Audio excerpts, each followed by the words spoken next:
Hello and thank you for joining me here today. My name is Late Lenson and you are listening to or watching the Late Lenson Factor. Now, as you might know, I haven't put a video out on my face ever on this channel. And I haven't put a video out for a very long time, about a month and a half. And that is because I have been moving. So, I want to talk about this COVID-19. What is the proper response to this? What many people call a crisis. Because we know that the current response is not the right response. And here's where we know that. Even if it works perfectly, it's not morally right. It's not morally right at all. The moral thing to do would be allowing people freedom, not quarantining every single person in New Zealand. And as you can hear, I have a little bit of a cold, and yes, I know it's a cold, it's not COVID, because of the symptoms. The COVID are slightly different, and the onset is definitely different from a cold. So a cold has stages, and so does COVID, and they're different. But even if, let's say I had a slight chance of having COVID, it hasn't been intense. I've had cold symptoms. I've had a runny nose, headache, and a sore throat, and that is about it. So it's not severe. So if you hear me right now with this blocked nose, don't worry, I haven't got COVID, or if I do, I'm fine, I'm feeling fine. I've had it for about 3 days, and I'm on the recovery train right now. But we know this is morally right. We know that constricting people to their houses is morally wrong. And just because people might survive it, it might work, let's just say it works. Just because it might work doesn't mean it is morally right or the good thing to do. And it's not. But it's not even the thing that's going to save most people's lives. Yeah, and they save people's lives from COVID-19, but it's not going to save more people's lives than it's going to affect and harm people's lives. Especially, always look at the harm of locking people down. The economy is failing. People are losing jobs. There is an estimated about 100,000 jobs here in New Zealand that are estimated to be gone. 100,000 more people on the benefit. That means it goes up about a third, or it's about a 50% increase than what it was. And that's not perfect. It's obviously a little bit of percentage difference there, but to make things simple, it's about 50%, 45 to 50% increase in what it was. So we know this isn't morally right to do. We know now that's actually affecting people's lives. But not only that, it's going to kill people. The ripple effect is going to kill people.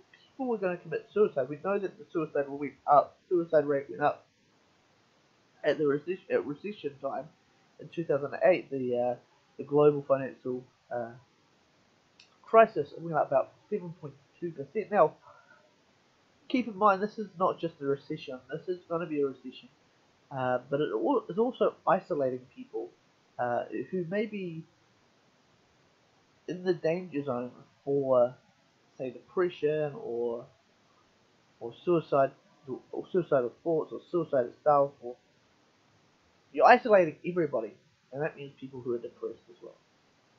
Now we know that we can walk around our little streets as long as we don't touch people with we don't go near people within 2 meters of each other. You know, that kind of stuff. We're okay, but it still doesn't help people. We're social animals. People are social animals, and those with depression usually are more extroverted. They need to be around more people. uh, to keep that depression under wraps. I know from just me, myself, in 2014 when I self-isolated, voluntarily because I was just going back into my little bubble, in a week that turned very dangerous. I was hearing voices. And I'm not susceptible to depression. I'm not a depressed person. But at this time I was, and I would text people things I didn't even remember texting them. Now, was I demonically possessed? That's possible, I guess. But also, I was very, very depressed. I was isolated. We know isolation is never good for somebody. And so putting people in this position is obviously going to lead to more suicide rates. So just from that, we're probably in this month going to see suicide rates higher than normal. And then over the next couple of years, as we are recovering from this recession, we're going to see suicide rates from mostly men who can't provide for their families anymore and feel like they have squandered their life's purpose in providing for their family.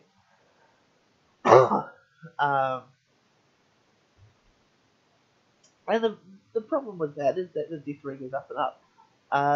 The minimum death rate from suicide itself is about 48 cases of suicide that wouldn't have been there had this coronavirus response not happened. And we know that if we have similar numbers to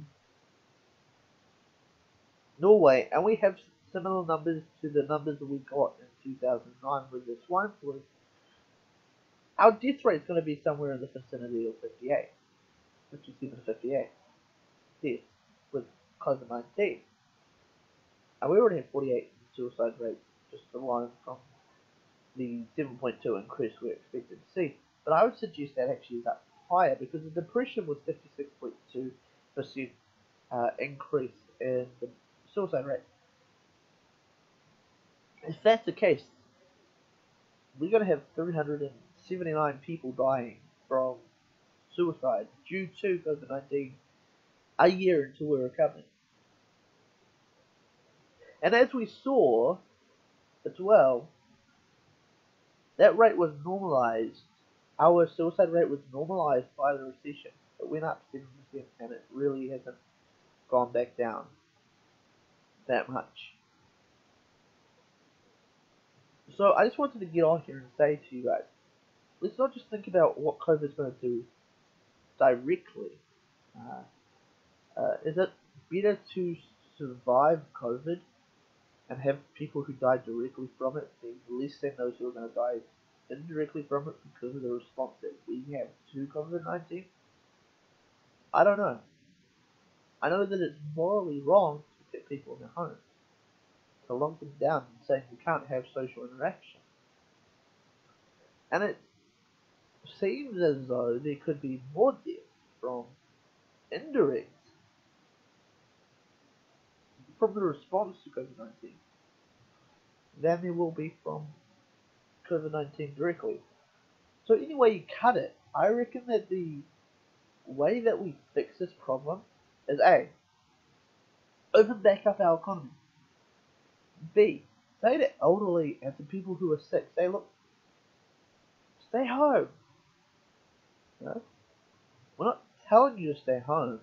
We're asking you. It is your responsibility to stay home if you want to. But we are telling you if you are sick, stay home. There's a difference between people being sick and endangering others. Like I am staying home. Look, I'm at home right now. And I'm staying there. And I'm not endangering others. Like I have social interaction with my family. But as soon as I get better, the response should have been that I can go back out to society. That should be the reward for me getting better. But right now I'm locked in. And I can only go for walks. No social interaction really, apart from a hi if somebody walks by me. Obviously 2 meters apart. So I just want you to think about that. When you say we should be in lockdown, or if you're in America, we should be in lockdown. I don't know if you realize what that means. I don't realize if you know how the response is going to affect people in the future, or even in the near future, I think we should really start thinking about that. I think it's really important. Alright, I'm going to leave you guys to your own devices. I want you to think about that, and I'll see you next time. And until then, stay safe. And as always, God bless you, and good night.